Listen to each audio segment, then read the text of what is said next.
E Sávio, mais uma vez aqui com o nosso talk show, agora corporativo, né? É isso aí, Elton. Um prazer estar aqui com você, a gente contar um pouco da história, né? Eu acho que é super importante. Muito bom, muito bom. Estou muito contente com.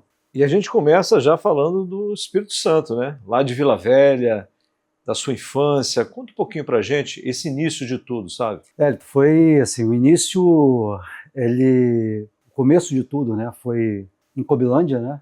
Então, um bairro que eu cresci, que eu fiquei durante 10 anos, e tinha o time do meu pai no bairro, né?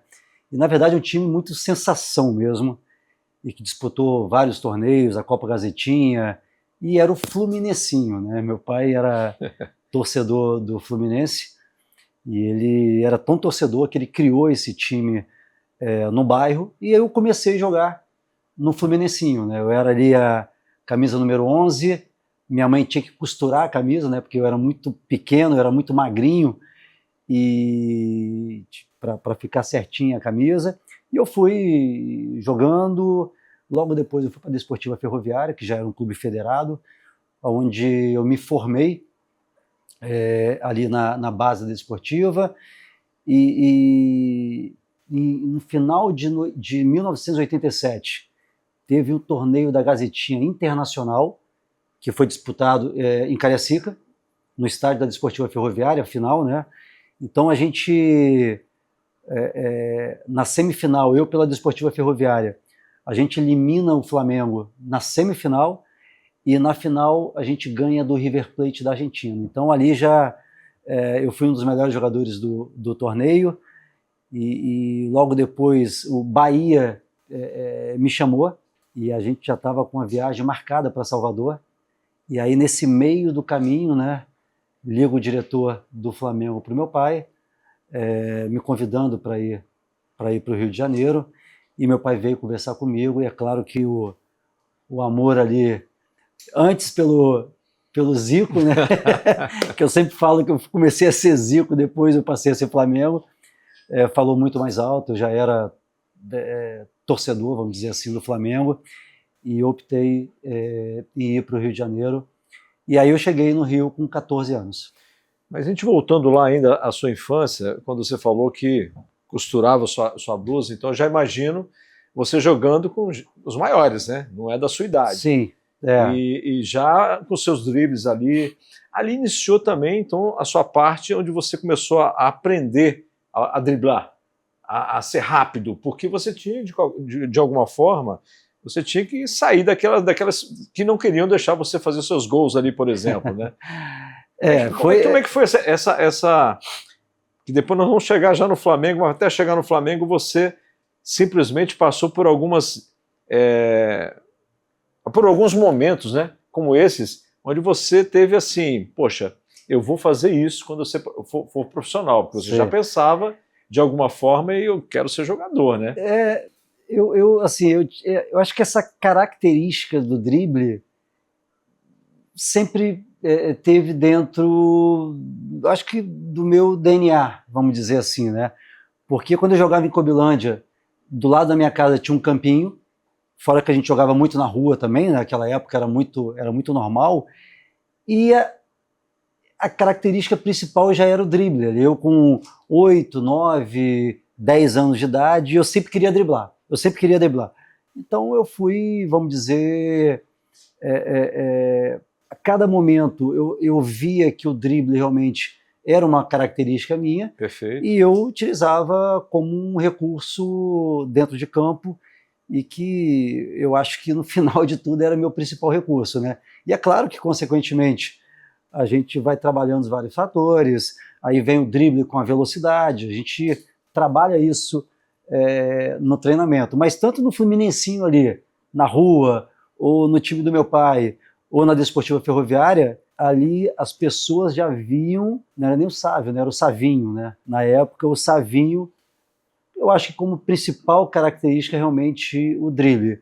E quando eu chego no Flamengo, claro, com 14 anos, aí eu venho vou para um outro estado, com outro tipo vamos dizer, de competição, com o Flamengo, com mais os 3 grandes do Rio de Janeiro, Fluminense, Vasco, Botafogo, quer dizer, ali a gente vai potencializando mais, a gente vai crescendo e vendo que cada categoria que você passa, a responsabilidade cresce e você tem que potencializar mais essa questão do treinamento, do compromisso, do comprometimento.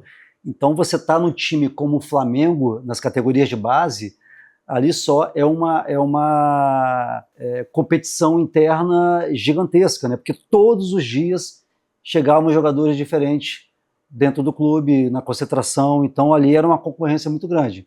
Então, para você competir nessa concorrência, você realmente tem que ser muito profissional, você tem que qualificar o dia a dia, os treinamentos, a questão do profissionalismo, do respeito, da disciplina principalmente. Então, eu via que aquilo ali, cada dia mais que passava, o meu compromisso, a minha responsabilidade, a minha disciplina tinha que ser maior ainda, porque eu estava num clube realmente de muita competência. Voltando também mais um pouquinho, quando você disse que chegou a proposta, já tinha uma proposta do Bahia, teve também um episódio que a gente não pode esquecer do Botafogo, né? Sim. Que você estava com o pé dentro do Botafogo e chega no Rio de Janeiro e tem algo que, né, acontece. Conta aí pra gente um pouquinho dessa história. Na verdade, Elton, eu acho que assim, volta um pouco no tempo, tinha que ser o Flamengo, né? Eu acho que o destino me levou para a Gávea, me levou para um clube que eu fiquei praticamente 11 anos na minha vida, cresci dentro do clube desde os 14 anos. Então, primeiro foi a questão que eu citei do Bahia, com uma viagem marcada, e o Flamengo dias antes liga para o meu pai, e a gente muda aí o itinerário, né? Ao invés de Salvador, a gente vai para o Rio de Janeiro, mas pouco antes, alguns meses antes, muito pouco tempo antes mesmo, desse convite do Bahia e dessa competição que a gente foi campeão em Vitória, eu tinha ido ao Rio de Janeiro com meu pai, porque o meu irmão na época jogava na base do Fluminense, e fomos vê-lo. Só que o Botafogo já conhecia de outros torneios eu atuando pela Desportiva Ferroviária. E aí, quando eles souberam que eu ia para o Rio de Janeiro, eles automaticamente já tiveram interesse. Tiveram interesse e me chamaram para eu ir para o Botafogo, para treinar. E aí eu falo do destino mesmo, porque nos dias que eu fico no Rio com meu pai, teve greve de ônibus. Então, as 2 vezes que eu fui, por exemplo, para Marechal Hermes, não teve treino, porque muitos jogadores não conseguiam chegar, e aí foram cancelados. Aí meu pai trabalhava em Vitória, né? E ele não deixou eu ficar no Rio de Janeiro. Eu era muito novo, eu tinha 13 anos. E aí eu voltei para Vitória com a minha família, jogamos esse torneio e alguns meses depois eu me apresentava ao Flamengo. Lógico que a gente sempre tem um anjo atrás da gente, né? Que tem eu sei que tem um médico lá que te acompanha lá desde a arquibancada da Desportiva, vendo você lá, o diretor do Flamengo chegou lá, sim, assistiu também, ligou para ele, falou, olha, sim, não vamos deixar escapar esse jogador aqui, o Sávio não, o Savinho, porque eu tenho certeza que será um grande jogador. Então, assim, nós temos que entender que você começa ali jogando com os seus irmãos, com seus amigos, ainda pequeno, você já começa a ter as suas habilidades sendo desenvolvidas de velocidade, drible, como você acabou de falar, você já tinha isso em você, né? Certo. Você já sentia esse dom, né? Esse dom, porque é um dom. Sim. Nem todo mundo tem essa velocidade, esse drible que você teve. Mas a gente está sempre precisando, e a gente fala das pessoas que estão em volta, né? E aí, conta um pouquinho desse diretor, como é que foi ele chegar até seu pai, o seu pai sendo fluminense, como foi a situação de falar assim, filho, decida o que é melhor para você, essa coisa tão linda. Né? Então assim, aí a gente começa a entrar em algumas coisas muito importantes que foram na minha vida, na minha carreira, né? E uma das coisas mais importantes são realmente as decisões que a gente toma, né? Então, essa foi a minha primeira, eu acho que a mais importante, mas a minha primeira grande decisão, que foi realmente aceitar o convite do Flamengo. E porque muita gente pode pensar, pô, mas tem dúvida de jogar no Flamengo? Não, não tem dúvida. Mas com 14 anos, você deixar o convívio da família, você deixar o convívio com os meus pais, eu era muito apegado à minha mãe também, então aquela rotina familiar, então você troca isso tudo para ir para um estado totalmente diferente, uma cidade muito grande, que é o Rio de Janeiro, e que muda tudo, né? Então, quando meu pai, quando o seu Odi Corado, o diretor, ligou para o meu pai, e ele tinha alertado lá no Rio de Janeiro, ó, olho no camisa 11 da Desportiva Ferroviária, o menino é muito bom, não sei o quê, um canhoto. Ele chegou lá, automaticamente o diretor ligou para o meu pai para me chamar pro Flamengo. Eu lembro bem porque meu pai, a paixão dele, uma das paixões dele era o futebol, mas não, mesmo sendo torcedor do Fluminense, ele não ia criar obstáculos para uma decisão tão importante, a decisão que o filho estivesse tomando, independente do time que fosse. Então, quando ele falou isso para mim, ele sentou, eu lembro que ele sentou na sala de casa, explicou toda a situação do Flamengo, e ele falou, a decisão é sua. E quando ele falou a decisão sua, você fica... Só que ao mesmo tempo, quando ele falou isso, ele fala, a decisão que você tomar, nós vamos estar juntos. Se você quer ir para o Rio de Janeiro, a gente vai estar juntos, da medida que a gente puder aqui, e se você não for, se você não quiser ir, não muda nada. Você continua com a sua vida aqui e a vida segue igual. Então ele me deu uma tranquilidade muito grande para eu tomar a decisão. É claro que minha decisão já estava tomada, que era um sonho da minha vida. Só que isso me deu muito mais tranquilidade e convicção para eu tomar uma decisão de uma forma muito mais... Te deu uma base. Deu uma base que, assim, independente do que você fizer e a decisão que você tomar, a gente vai estar junto com você. Então, para mim, foi muito mais fácil. Eu falei, pai, eu quero ir para o Rio de Janeiro.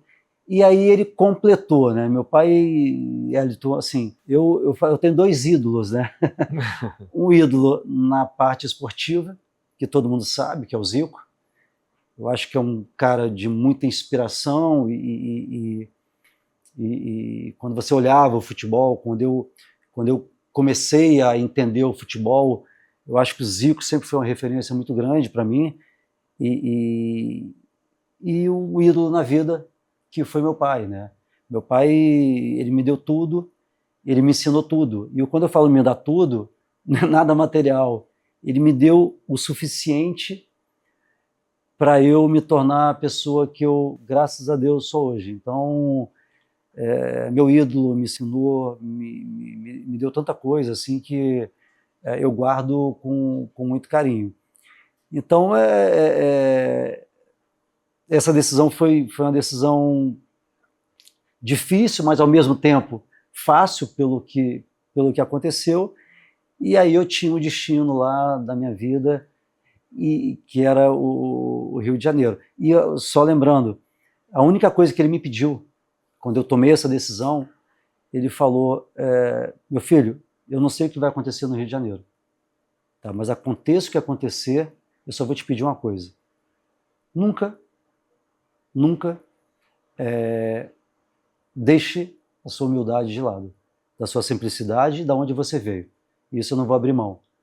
E aí eu até brinquei, pô, é só isso, pai. Você pode ficar tranquilo, então. Então, são ensinamentos que eu sempre levei para a minha vida. E quando eu falo que essa foi uma das decisões mais difíceis, porque eu deixava a minha casa, o meu lar, o convívio com meus pais, o convívio com meus irmãos, onde eu era muito amado e onde eu amava realmente, mas eu sabia que eu tinha um caminho a seguir. E graças a Deus, a gente vai chegar nisso ainda, né?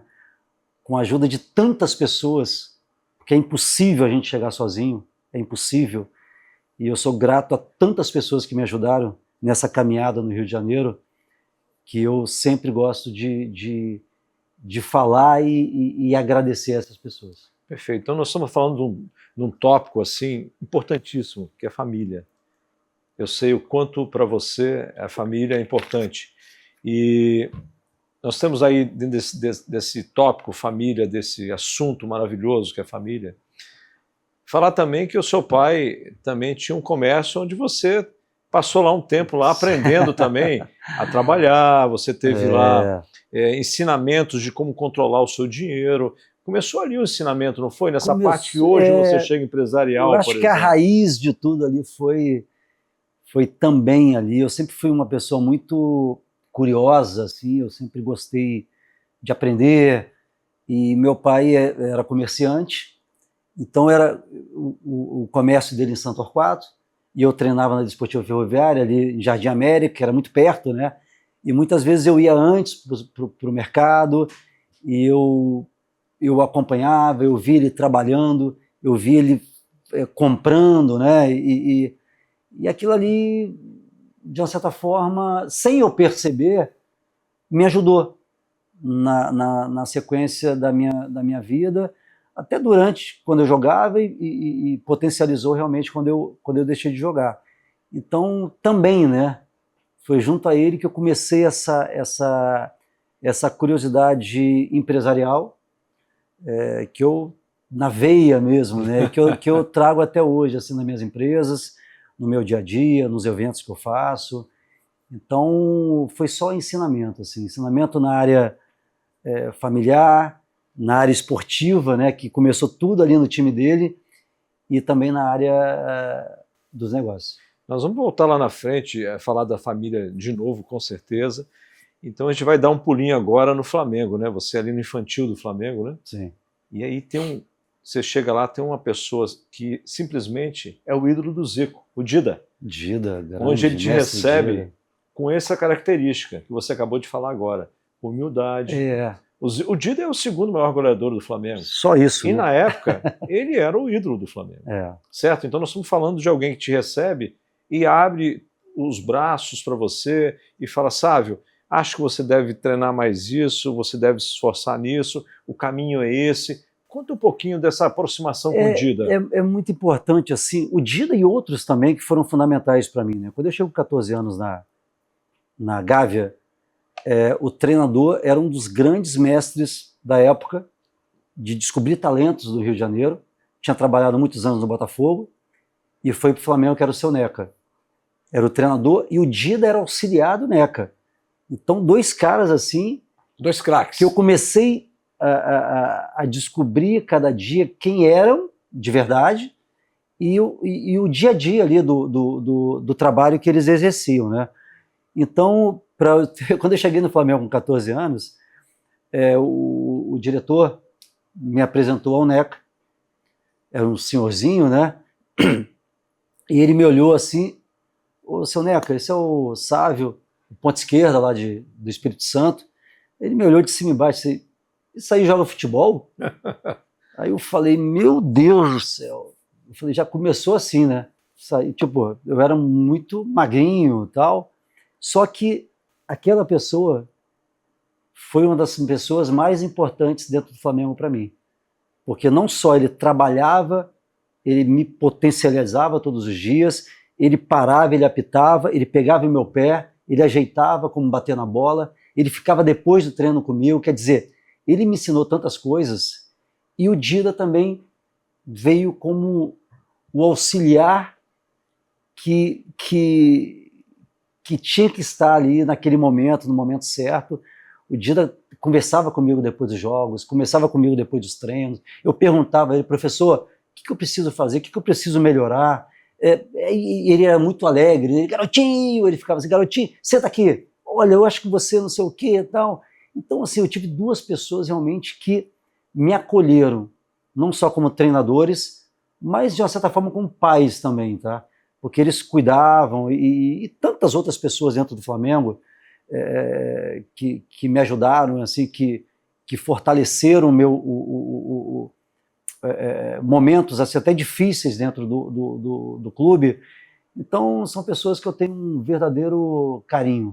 Nós falamos da sua família aqui, do Espírito Santo, falamos do Neca e também do Dida, que foi aquele encontro maravilhoso, aquela sinergia, mas tem uma família que te recebeu no Rio de Janeiro também, que você saiu daqui para ir para o Rio e teve também esse amparo, tá? Essa recepção calorosa que te deu o apoio também de não ter tanta saudade da mamãe, do papai. Conta um pouquinho dessa trajetória. Isso foi fundamental, Wellington, porque assim, a minha vida ela se baseia na família.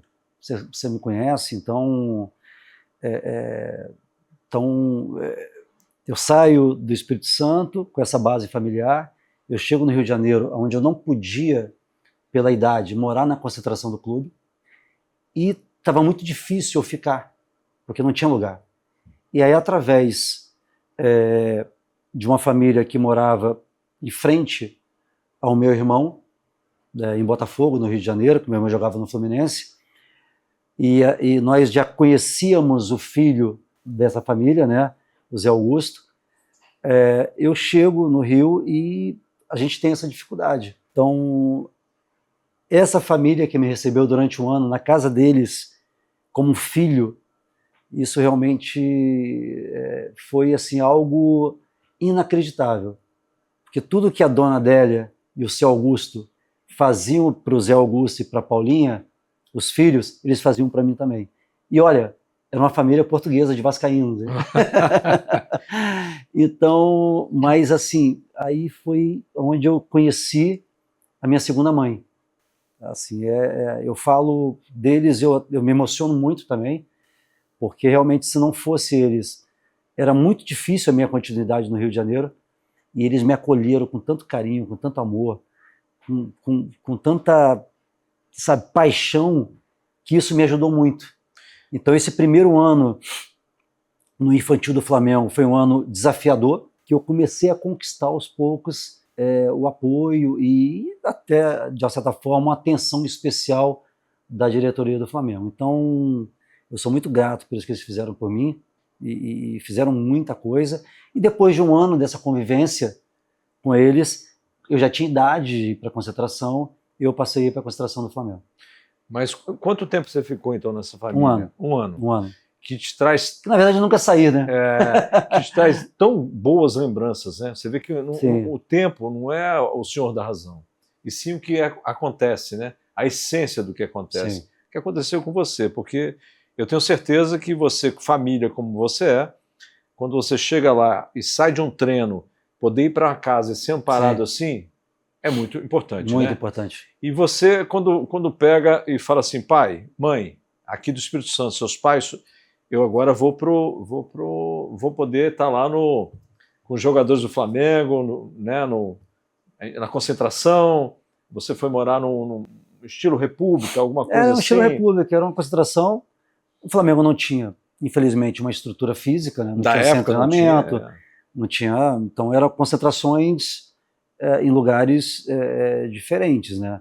E foram praticamente mais de 5 anos vivendo em concentração, que de certa forma foi um outro processo de vida assim que me ajudou muito também, porque era muito organizado, então tinha horário, tinha hora de almoçar, hora de jantar, hora do lanche, tudo direitinho, chinelinho, não podia transitar dentro da concentração sem camisa, quer dizer, a caminha tinha que estar sempre impecável, 11 horas da noite no máximo tá dentro. Então era assim, isso me ajudou muito, porque eu sempre fui um cara muito disciplinado.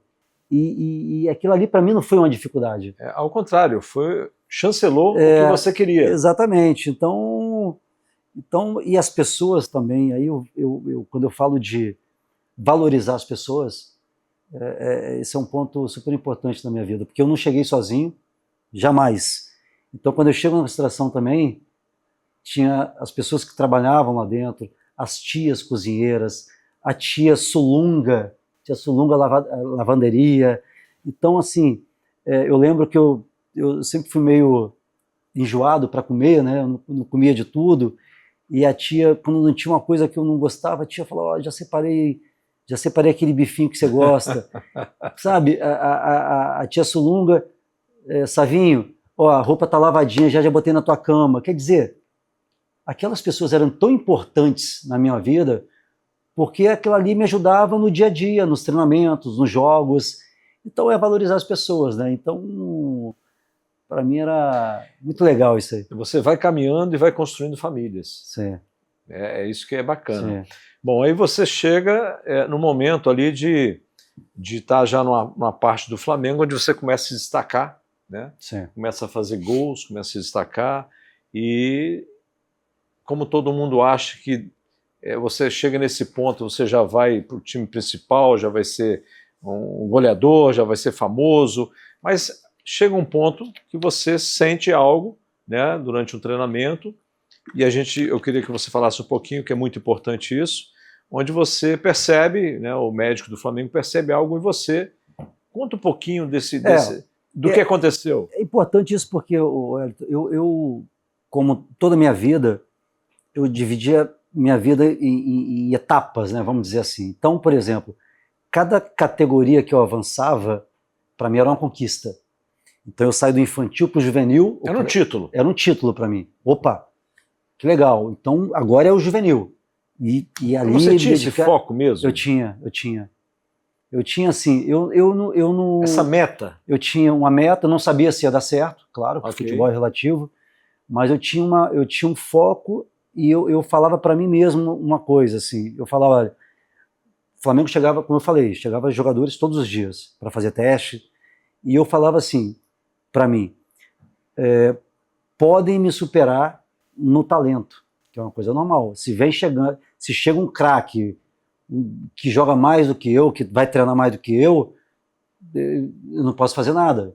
Agora, ninguém vai me superar pela vontade e pela disciplina. Isso eu não posso abrir mão disso, sabe? Eu não posso olhar para meus pais e ver que alguém me superou porque eu tive menos vontade do que essa pessoa. Então, esse era um foco que eu tinha. E, consequentemente, isso me ajudava e me ajudou ao decorrer da carreira. Então, para mim foram conquistas na base do Flamengo e eu comecei a me destacar. Eu sabia que cada momento as pessoas me viam de uma forma diferente. Começaram as convocações para a seleção brasileira de base. Só que, infelizmente, Hélito, chega um momento da minha vida que foi realmente... eu não vou dizer que foi o momento mais difícil da minha vida, porque teve um momento mais difícil da minha vida, mas esse foi um dos momentos mais difíceis da minha vida, que eu recebo um diagnóstico com 17 anos com um problema cardíaco. E aí, para mim, aquilo ali foi algo que você não espera e que você começa a pensar tantas coisas na sua vida e a principal. Olha, não é nem a questão da saúde, meu Deus, será que eu vou ter que deixar de jogar futebol? Essa é a minha preocupação. Sim. Então eu paro, foi uma preocupação muito grande no Flamengo, né? E eu fico alguns meses parado, sem realmente jogar futebol e fazendo vários exames. Exames na época até um pouco pesado, né?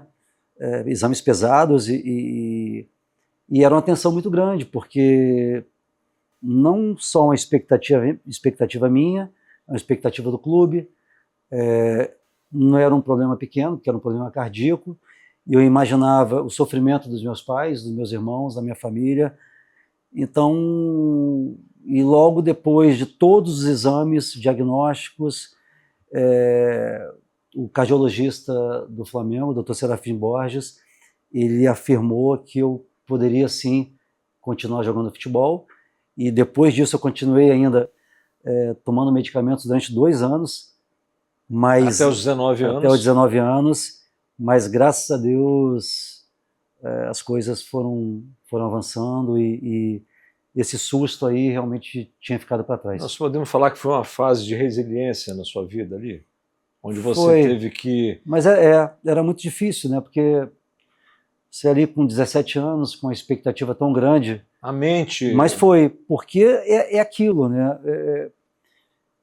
Para me tirar do meu foco era muito difícil. Só se realmente fosse algo que não poderia mais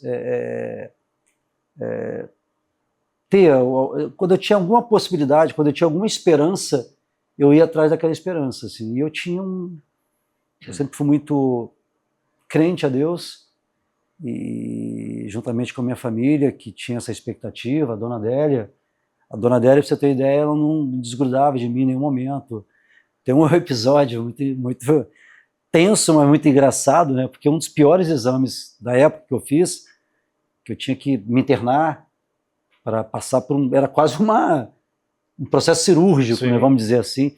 E aí eu entrando na sala, ela do lado, e o médico falou: olha, a senhora não pode entrar. Aí ela virou pro médico e falou assim: se eu não entrar, ele não faz exame. Se eu não entrar, não faz exame. Aí teve que colocar a roupa nela, ela entrou e ficou segurando minha mão o tempo todo do exame. Então, assim, e graças a Deus, no final, eu veio o diagnóstico que eu poderia, sim, continuar jogando futebol, com alguns procedimentos e tal, mas ali foi um susto que, de certa forma, quando você passa por um susto assim, você se fortalece mais, não só contigo interiormente mesmo, mas com o seu entorno, com a sua família. Então aquilo ali para mim eu acho que foi, como eu falei que eu tenho muita crença em Deus, o Papai do Céu preparou ali algo para eu me fortalecer muito mais do que eu era. Pros então aquele momento passos, né? Eu acho que eu me fortaleci ainda mais. Você criou uma base ainda mais sólida, sim, né? Exatamente. Até mesmo você pôde ter momentos que você pôde rever como é que você estava levando a sua vida. E olha a curiosidade, isso foi em 1991, com 17 anos. Um ano depois, eu estava sendo campeão brasileiro com o Flamengo com 18 anos, naquele elenco. Maravilhoso, né? Com o Júnior como técnico, né? Não, era o Carlinhos. O Carlinhos, o Júnior era o principal jogador. É o Júnior o principal jogador. E aí eu subo, o Carlinhos me sobe, e eu fico naquele elenco lá durante toda a competição, vou para jogos. Então... mas isso tudo aconteceu porque guardado. Você se manteve ali, você conseguiu superar, né, aquele momento tão difícil, sem treinar. Você falou outro dia para mim que o quanto você, quando vai treinar, você tem um foco ali, você desliga de tudo. Sim. Então eu sei que é um momento especial para você, é o treino, e você volta a treinar. Como é que foi assim, quando você para, você ficou uns 3 meses parado? Por aí. Quando você volta a treinar, como é que estava o elenco que você já participava? Como é que te recebeu de volta? Muito bem. Como é que você sentiu isso tudo aí? Assim, eu lembro que a única coisa que eu queria na época era voltar a treinar. E eu tenho alguns amigos até hoje, desse período, dessa época, jogadores que moravam comigo durante 5 anos no mesmo quarto da concentração, e que sentiram isso comigo, né?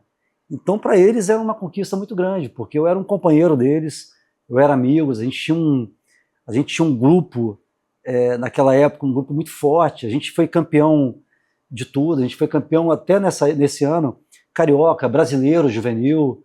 Então, foi uma felicidade muito grande, assim, foi um alívio e uma felicidade muito grande.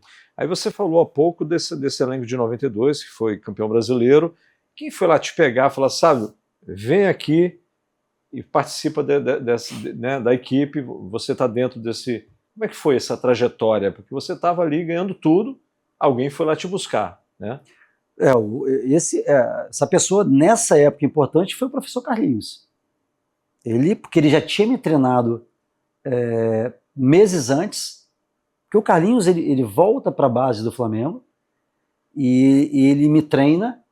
Ele já me conhecia ali jogando, treinando todos os dias. Depois ele vai para o Sub-20 e, consequentemente, ele vai para o profissional de novo, assim, e ganha o Campeonato Brasileiro.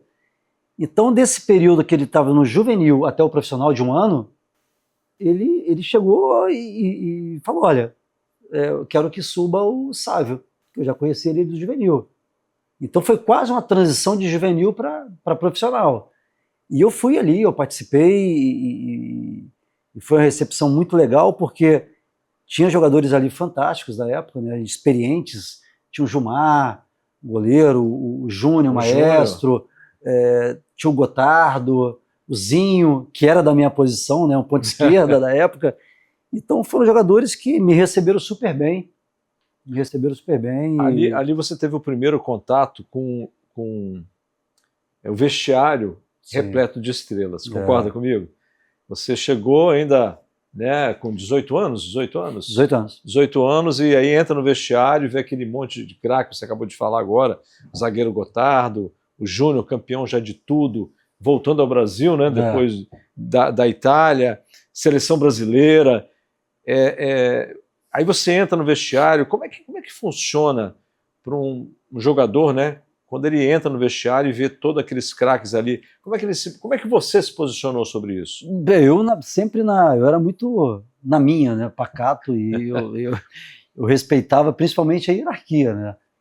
Mas para mim eram dois momentos, um momento de muita felicidade, porque eu estava ali tendo a primeira oportunidade no profissional do clube, e ao mesmo tempo um certo receio, né? Um impacto muito grande, porque quando você, aquela época principalmente, quando você chega, tudo que você fez na base, eu era, vamos dizer, na época, uma referência na base, ganhei todos os títulos, mas se você não faz isso no profissional, não valeu para nada. Então era uma outra etapa da minha vida. Quando eu falo, eu dividi a minha vida em etapas, né? Então, para mim, parecia que eu estava começando do zero. Tudo que eu tinha feito na base estava ali atrás.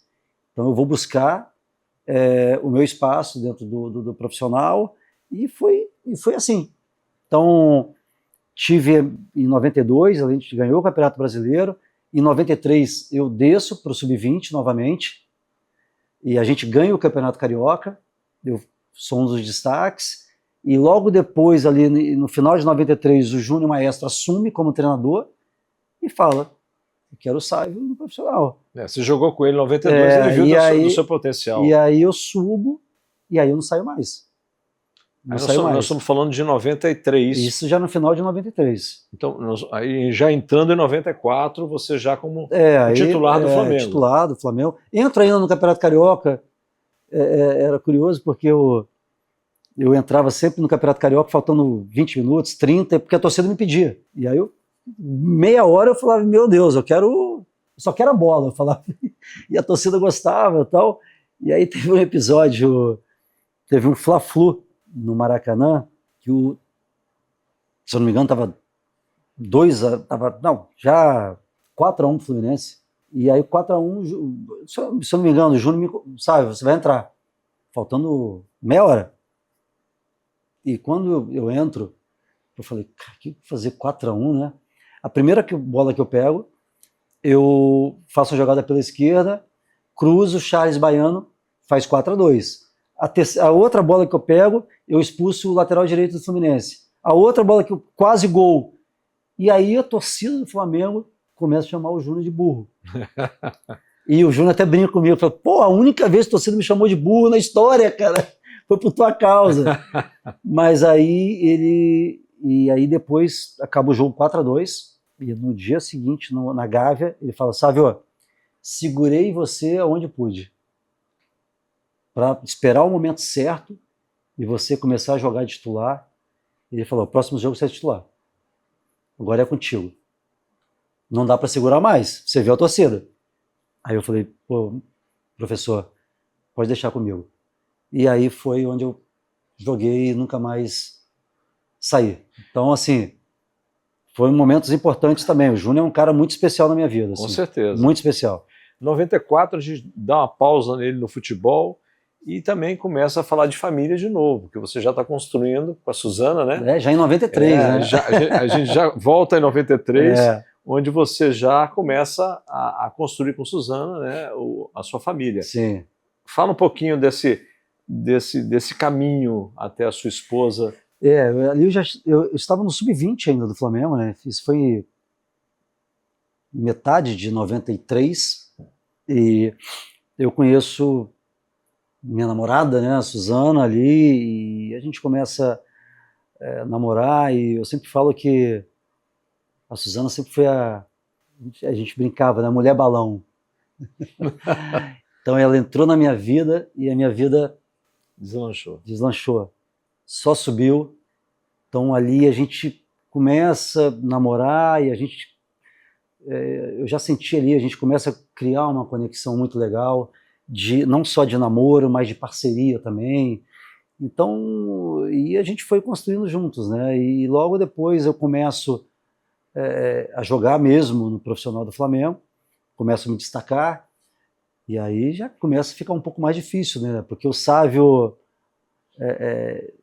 que ninguém conhecia, do dia para a noite já todo mundo começa a conhecer, né? Então... É que o Sávio andava de ônibus ainda. Andava de ônibus. Até quando você andava de ônibus? Conta aí. Eu fui para o Campeonato Brasileiro de 94, eu fui artilheiro do Flamengo no campeonato com 10 gols. E até metade do campeonato eu ia de um ônibus para Gávea. O ônibus mesmo, circular. Então, quer dizer, a gente saía do Maracanã domingo, segunda-feira eu estava pegando o ônibus. E você imagina se perdia o jogo. Que loucura. Corneta dos torcedores, né? Melhorar, não sei o quê. Então, assim, ela já trabalhava com 16 anos e ela tinha automaticamente um salário igual ao meu, mas só que ela recebia em dia, né? Eu não, né? Então, infelizmente era uma época difícil do Flamengo, né? Mas, assim, a gente começou a crescer juntos mesmo, em todos os sentidos, né? Nessas dificuldades de muitas vezes catar mesmo dinheiro ali para pagar passagem de ônibus e na dificuldade, mas a gente foi se fortalecendo. Então, foi uma pessoa que entrou na minha vida assim para realmente agregar e trazer coisas positivas, coisas boas, energia. E graças a Deus a gente está aí nesse caminho até hoje. Em 94 você já tinha um empresário? Não. Como é que você lidava com isso até 94? Não tinha empresário. Na verdade, eu fiz meu contrato profissional no meio de 93. O primeiro contrato profissional. Primeiro contrato profissional. Foi no meio de 93, com 19 anos. Imagina. Eu era um destaque do Sub-20 e não tinha nem contrato profissional. Eu fiz em 93. E o Flamengo fez 1 ano e meio de contrato. Que era... Na verdade, meu contrato terminava em janeiro de 95. E foi meio que um contrato em posição na época. E mais um grande ensinamento do meu maior mestre, do meu pai, né? E eu chamei meu pai para ir na Gávea. Pai, eles chamaram para assinar o contrato. E quando eu chego na sala, só falaram assim, sabe, é um ano e meio de contrato e o salário é esse. Eu falei, mas não é esse. Quer dizer, foi realmente uma imposição ali. E era uma época totalmente diferente do que a gente está vendo hoje, né? E aí aí eu só olho para o meu pai do meu lado, eu meio, o que eu faço? Aí meu pai, na frente do diretor, ele, pode assinar, meu filho. Eu falei, posso assinar? Pode assinar. Sabe por quê? No próximo contrato você vai estar falando outra coisa aqui. Sabe por quê? O diretor, né? Porque eu confio em você. Eu confio muito em você. Aí eu assinei meu contrato e 1 ano e meio depois... Aí vem aquela lembrança lá de Vila Velha, quando ele falou para você. Exatamente. Meu filho, um ano e meio depois já estava com o meu empresário, que foi meu único empresário a vida inteira, o João Henrique Areias, cara que eu tenho uma verdadeira admiração e agradecimento. E eu já estava com ele e foi justamente isso, né? Acho que no meu segundo contrato, eu acho que um pouco a imposição ali foi um pouco da minha parte, né? Porque realmente eu tinha feito um ano de 94 muito bom. Eu fui artilheiro do time no Campeonato Brasileiro. Então foi um ano de muita dificuldade, mas um ano de afirmação, assim. E aí eu já chego no meu final de contrato, o Romário chegando também no Flamengo, né? E eu lembro que ali, a gente na pré-temporada em São Lourenço, em Minas Gerais, o meu contrato terminando e o Romário chegando. E aí já havia uma certa pressão por parte da torcida. Também, né? Você é ídolo da torcida já. Pô, e aí? Não vão renovar com o Sábio? Então foi aí que teve esse processo de renovação. Renovei, se não me engano, por 2 anos. E aí foi muito bom, assim. Porque começa em 95, nós comemorando nossos 100 anos, né? Sim. E onde o presidente e a diretoria querem criar o ataque dos sonhos, né? Chamado ataque dos sonhos, um time forte para ganhar tudo, e você ídolo do Flamengo, não ídolo de chegar, ídolo da base até o titular, se destacando, aí chega Romário, campeão do mundo, né? E tem até uma história engraçada, né? Que você usava a 11, ele chega e fala para você, a camisa pra mim não, né? Para mim não. Falou para televisão já. A 11 é minha. A 11 é sua. Mas antes você usou a 7.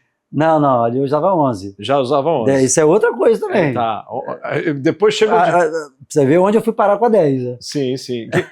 Como é perfeito tudo, você já reparou? Sim. Como os caminhos da sua vida te levam sempre ao lugar certo. Exatamente. Por quê? Porque você vem nessa família, nessa perseverança, nessa disciplina, nesse caminho do bem. Então, não tem erro. Você nesse caminho do bem, qualquer um pode fazer isso.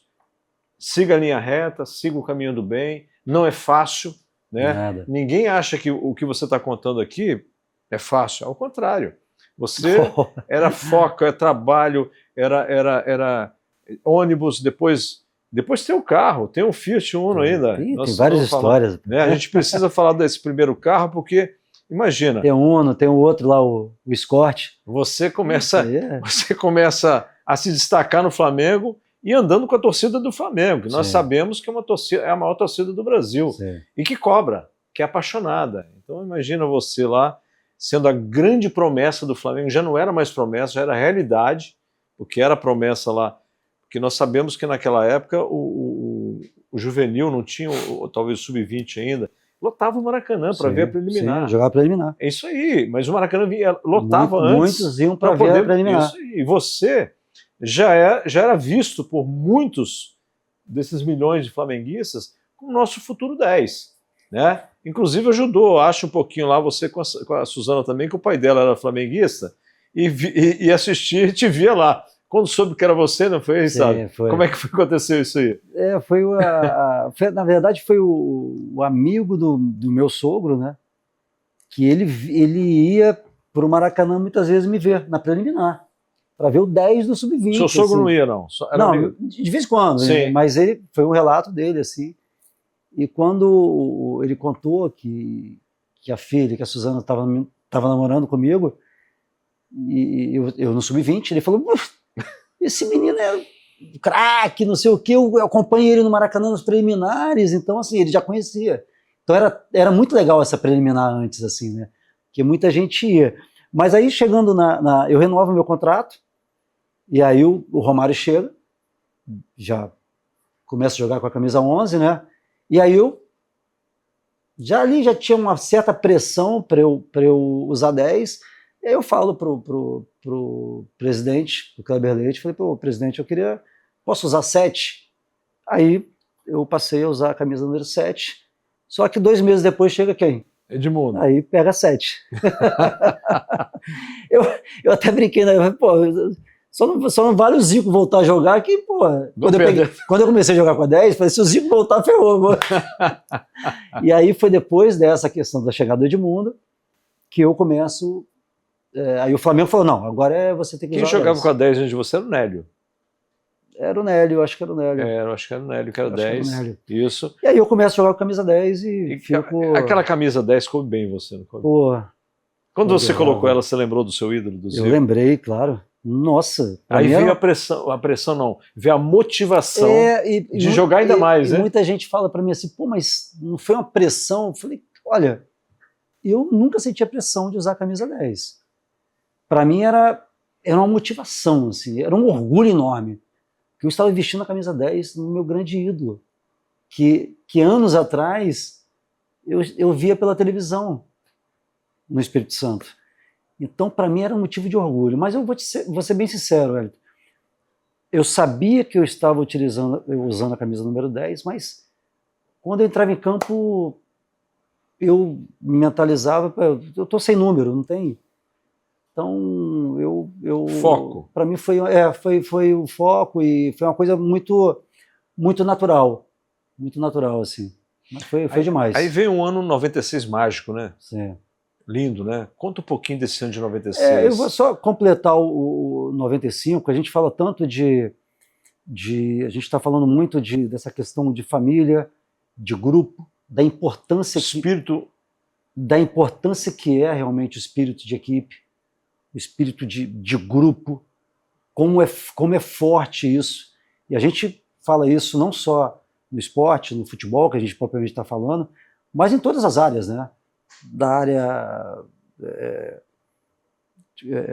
corporativa, das empresas, da importância que é realmente uma equipe coesa, né? Então, nós tínhamos tudo para fazer um ano maravilhoso e mágico em 95, mas diante de tantas dificuldades dentro e fora de campo, principalmente desse lado de espírito de grupo, de união, infelizmente as coisas não saíram, né? Então é muito importante a gente colocar essa questão do espírito de grupo antes da individualidade, porque a individualidade vai aparecer naturalmente, que é um processo natural. E então veio o ano de 96, que foi realmente um ano mágico, títulos importantes e gols muito importantes também. 95 foi maravilhoso, individualmente falando para mim, que foi um ano bem, bem especial. Eu fui artilheiro da Copa do Brasil, foram 29 gols na temporada, em 95, várias assistências. Em 96, com a chegada do Joel Santana, ele traz esse espírito muito de equipe, de grupo, e a gente faz realmente não só o Campeonato Carioca, invicto, a gente ganha, teve a Copa Ouro Sul-Americana também, que a gente ganha do São Paulo na final. Então, depois eu ganho também o pré-olímpico na Argentina, teve a medalha de bronze em Atlanta, na Olimpíadas, então foi um ano realmente muito especial. Mas aí esse ano especial fica mais especial ainda quando vocês vão fazer um torneio, não é isso? Vão disputar um torneio na Espanha, foi nessa época aí que você vai lá com o Flamengo? Não, foi em 97. 97, mas logo no início 96 foi um ano especial, que foi meu casamento também. Voltamos à família. Ali a Suzana falou, agora é hora de casar. Né? Foi um momento muito especial, em 96. A gente casa, eu formo... formaliza, né? Formaliza, realmente já era uma família, né? Mas ali a gente formaliza a família, né? Então a gente começa, como a gente está falando muito dessa questão, dessa parte familiar também, ali foi um ano super importante no meu lado familiar. Você sentiu 96 ganhando tudo que você ganhou em 96, o seu sentimento era continuar em 97, renovar com o Flamengo. Sim. E continuar ali, você imaginou isso pelo menos, eu acho. Sim. Né? Aí vem o início de 97, essa excursão é 97, Sim. o início, que vocês vão fazer um jogo lá, e um jogo especial contra o Real Madrid, né? Sim. Onde você faz tudo e mais um pouquinho, faz chover, né? Como diz no futebol. Eu vi ali, em 97, enfim, depois de tanto tempo, né, de vários jogos com a camisa do Flamengo, que de repente era o meu momento, o momento que estava chegando, né, de descobrir coisas novas, de desafios.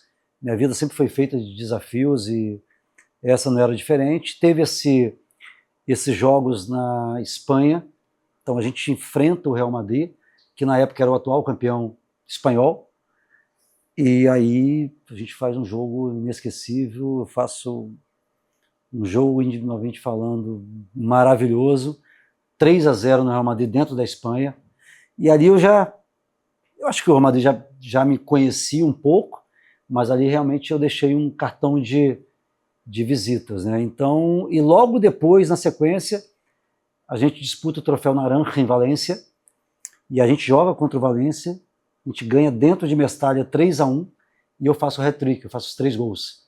Então eu deixo aquela viagem na Espanha um pouco, meio que... Você sentiu isso, né? Não, eu senti que... Porque os jornais devem ter falado eu senti de você. Porque tinha comentários ali na época, que tinha o Barcelona, que tinha o Deportivo La Coruña, tinha até um ruído da Itália, e o Real Madrid não. A gente não ouvia nada do Real Madrid. E aí eu volto para o Brasil, praticamente 3 meses depois. Em setembro nasce o Breno, meu primeiro filho, né? E 3 meses depois chega uma proposta oficial. Deixa eu te fazer uma do Real pergunta. Madrid. Você falou aí né, da vontade de outros clubes terem você. E o seu coração escolheria qual? Porque você escolheu lá atrás o Flamengo. E nesse momento, se você pudesse escolher, seria o Real Madrid? Se eu olhasse para trás agora, de tudo que aconteceu na minha vida no Real Madrid, com certeza. Mas assim, foi o que você colocou, Hélio. Deus ele é tão maravilhoso para mim, que ele me colocou no time certo, no clube certo e no momento certo. Então, onde não se falava de Real Madrid, 3 meses depois o Real Madrid chega no Rio de Janeiro, no Brasil, com a proposta oficial. Nós podemos falar que quem veio foi o presidente. Veio o presidente. O presidente veio pessoalmente do Real Madrid veio te contratar. Mas também veio assim e falou assim, ó, você é meu, né? E ele veio para realmente me contratar.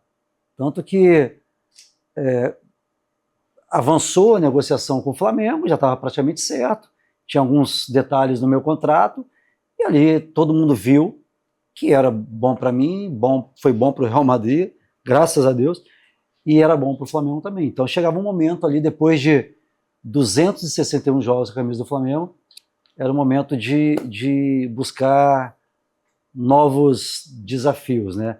E aí, só para completar também, o Lourenço Sanz, presidente da época, ele veio com aquela meta de sair do Rio de Janeiro com a minha palavra. Tanto que eu não tive nem muito tempo de pensar, né?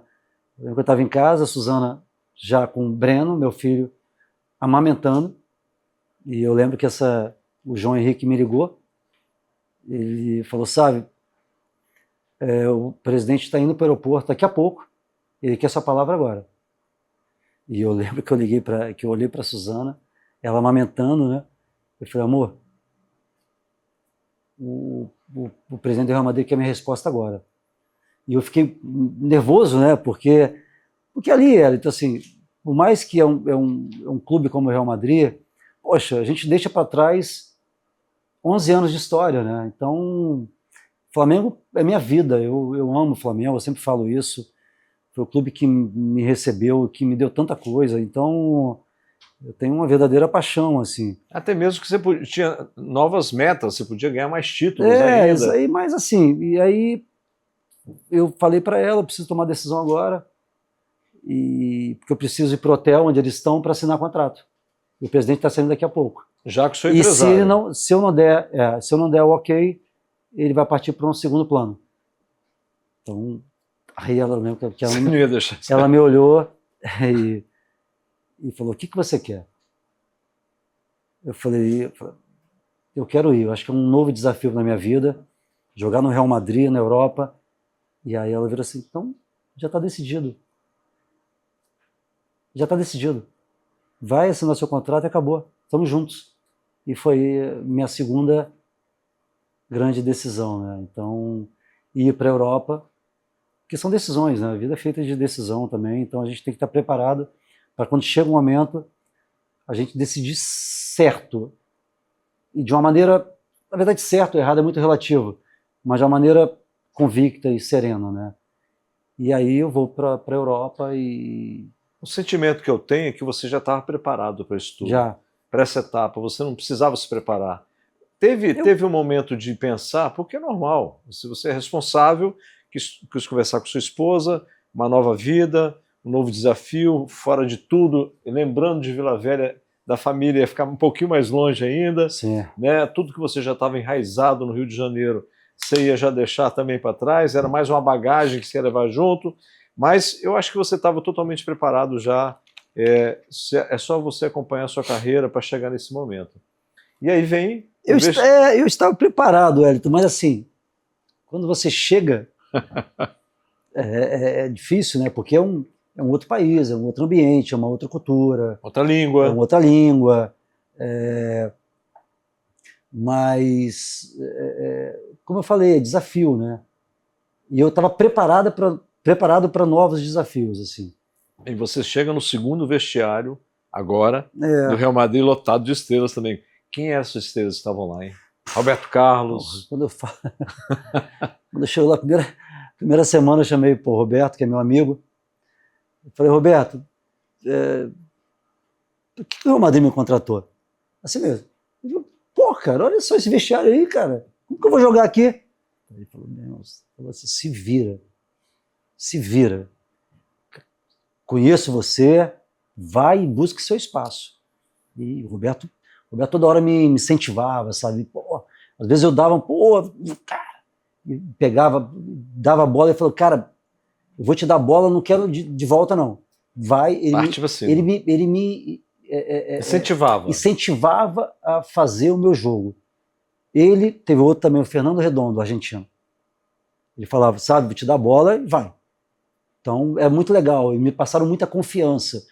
E teve no começo também, ali eu ainda me adaptando, né, tal, e eu ainda um pouco tímido, tal.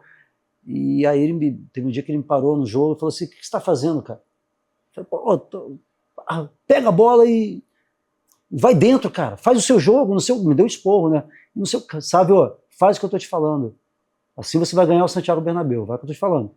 E foi, eu comecei a ser muito mais natural eu mesmo, e fazer meu jogo que eu fazia, e pô...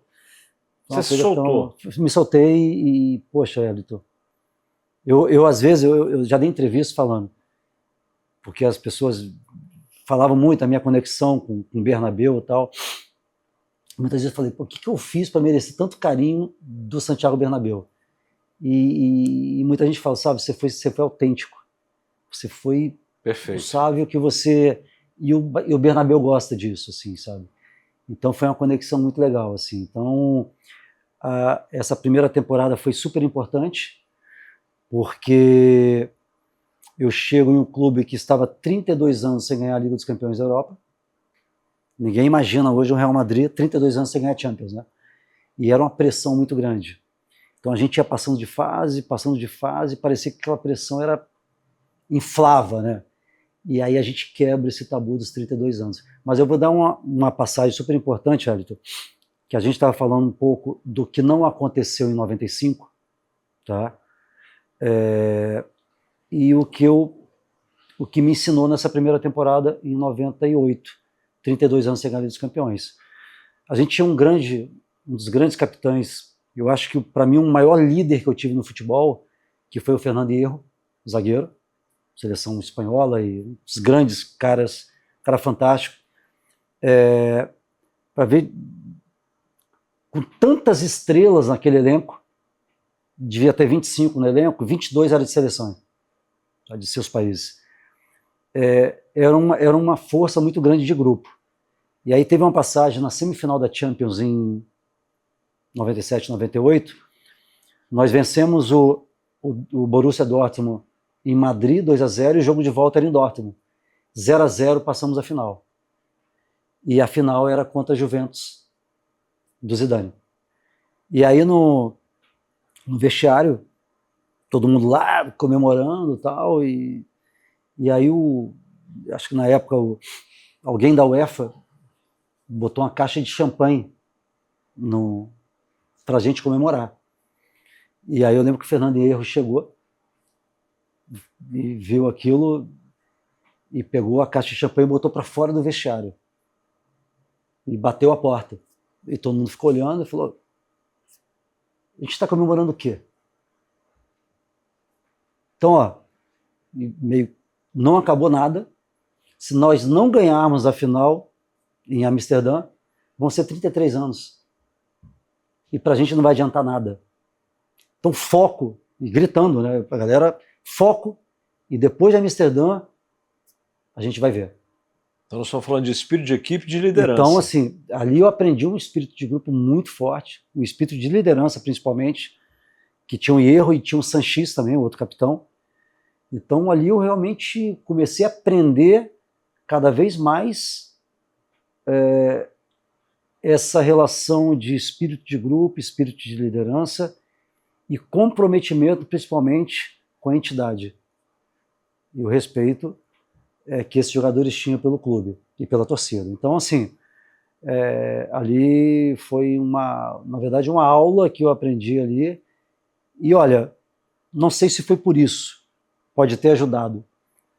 O foco que foi na final foi uma coisa gigantesca, A Juventus era a favorita, que tinha um timaço, e praticamente a Juventus não teve chance de gols durante toda a final. Então era um foco total, e a gente ganha a Liga dos Campeões, quebra a barreira dos 32 anos, na minha primeira temporada. Então, Coisa maravilhosa. foi algo maluco, maravilhoso, e que me deu uma certa tranquilidade para a minha sequência no clube, né? E aí eu fui individualmente fortalecendo cada vez mais, fui me destacando cada vez mais, e aí foi algo extraordinário. Foi criando a sinergia com a torcida, com o estádio, com tudo, né? Sim. E isso vai fluindo. Tem até você ganhou, até foi campeão mundial em cima do Vasco. Sim, foi. Pelo Real Madrid. Foi. Você, a Fla Madrid lá, a né? Fla Madrid é por sua causa. A Fla Madrid.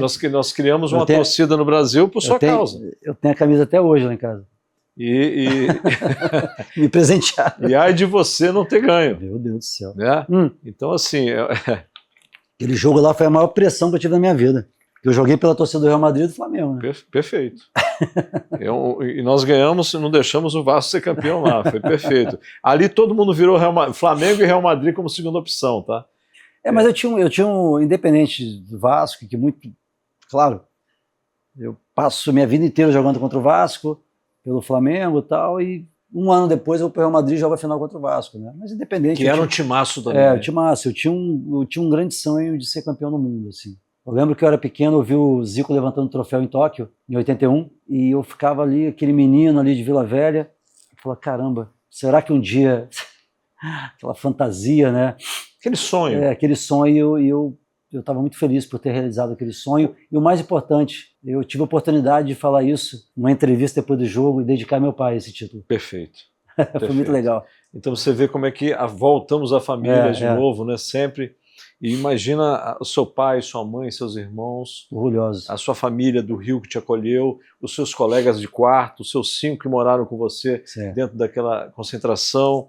A equipe, todas as equipes que você passou, você imagina quando te viram ali, poxa, a gente tem um dedinho junto com o Sávio ali, e você, principalmente você, compartilhando isso, falando, olha, todos vocês têm um dedinho comigo aqui, tem uma história. Mas você teve 5 temporadas no Real Madrid, não é isso?